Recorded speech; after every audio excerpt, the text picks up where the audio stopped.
सारा सुन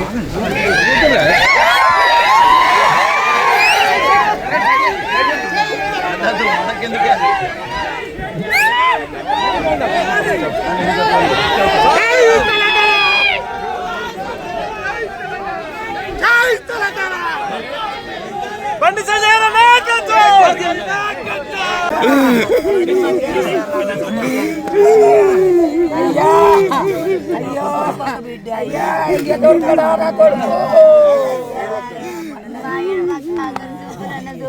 హాస్టల్ కోరుకొచ్చిన బాగలేకపోతే అయ్యా అయ్యా అడకాల మీద పడ్డా అయ్యా అయ్యా ఆయనకి యాక్సిడెంట్ అయ్యా నిలబడ్డ తోడుకొని వచ్చిండు అయ్యా అయ్యా అయ్యని ఆయన చేసుకొని నిన్ను ఏమది కాలేను అయ్యా. అన్ని రకాలుగా నేను చీఫ్ సెక్రటరీ గారితో నేను మాట్లాడితే దేవులాడి పట్టి ఉండడని అనుకుంటున్నాను. చెప్పలేము, అదృష్టం ఉంటుంది, చెప్పలేము. దేవుడు ఉన్నాడు, తప్పకుండా దొరుకుతాడు. బాధపడతాడు, భయపడతాడు, ఏదో ఒకటి ఎత్తుకుతాము. మొత్తం ఎంత పెట్టాలనో మా మొత్తం శ్రమంతా పెడతాం. పిల్లలకు నేను మళ్ళీ వచ్చి కలుస్తాను. ఇలా మొదలైన దొరకాలి, మొత్తం దాని మీద చూద్దాం. పిల్లలను మీకు ఇల్లుది నువ్వు చెప్పినావు, నాకు అర్థమైంది. కామారెడ్డి జిల్లాలో అలాగే మెదక్ జిల్లాలో విస్తారంగా కురుస్తున్న వర్షాల వల్ల, విపరీతమైన కుంభవృష్టి లాంటి వర్షాల వల్ల చాలా పెద్ద ఎత్తున ఇవాళ రాజన్న సిరిసిల్ల జిల్లా కావచ్చు, అట్లాగే కామారెడ్డి జిల్లా కావచ్చు, అట్లాగే మెదక్ జిల్లా కావచ్చు, విపరీతంగా జనజీవితం మొత్తం కూడా అతలాకుతలమైంది. ఇవాళ ఇక్కడ నుంచి మేము బయలుదేరి కామారెడ్డి పట్టణానికి బయలుదేరి పోదామనుకుని సిరిసిల్ల కామారెడ్డి రోడ్లో పోతుంటే మొత్తం పలంచవాగు మొత్తం బ్రిడ్జ్ మీద నుంచి ప్రవహించి అక్కడ మొత్తంగా రాకపోకలన్నీ స్తంభించిపోయినాయి. ఇట్లా శ్రీగాధ నుంచి బీబీపేట మీదుగా కామారెడ్డి పట్టణాన్ని చేరుకుందాం. ఆ పట్టణంలో కూడా మరి చాలా కాలనీలు జలమయమైనాయి.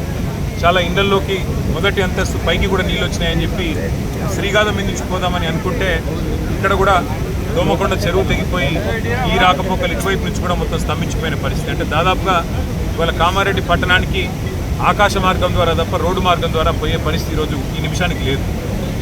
అంత ఉధృతంగా ఒకవైపు పలంచవాగు, మరోవైపు గుడెలివాగు, ఇంకోవైపు మానేరు, మొత్తంగా చాలా పెద్ద ఎత్తున ఈ వరదల విపత్తు ఇవాళ రాష్ట్రానికి వచ్చింది.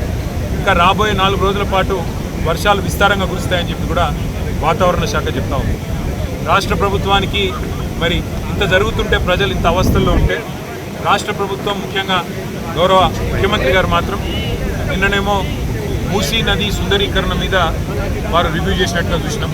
ఇవాళనేమో రాష్ట్రానికి ఒలింపిక్స్ ఎట్లా తేవాలని చెప్పి రివ్యూ చేస్తున్నట్టుగా ఇప్పుడే నేను టీవీలో చూసినాను. పరిస్థితి ఎట్లా ఉంది అంటే, రోమ్ నగరం తగలబడుతుంటే ఆ చక్రవర్తి ఎవరో ఒక ఆయన నీరో చక్రవర్తిని ఫిడేలు వాయించుకుంటూ కూర్చున్నాడట. అట్లా రాష్ట్రం వరదల్లో ఉంటే మూసీ సుందరీకరణ ముఖ్యమా, లేకపోతే రాష్ట్రానికి ఒలింపిక్స్ అనే డిస్కషన్ ముఖ్యమా, లేకపోతే ప్రస్తుతం పంట నష్టం ఎంత జరిగింది, ఆస్తి నష్టం ఎంత జరిగింది, ప్రాణ నష్టం ఎంత జరిగింది, ఎంతమంది విపత్తుల్లో ఉన్నారు, ఇది చూసుడు ముఖ్యమా?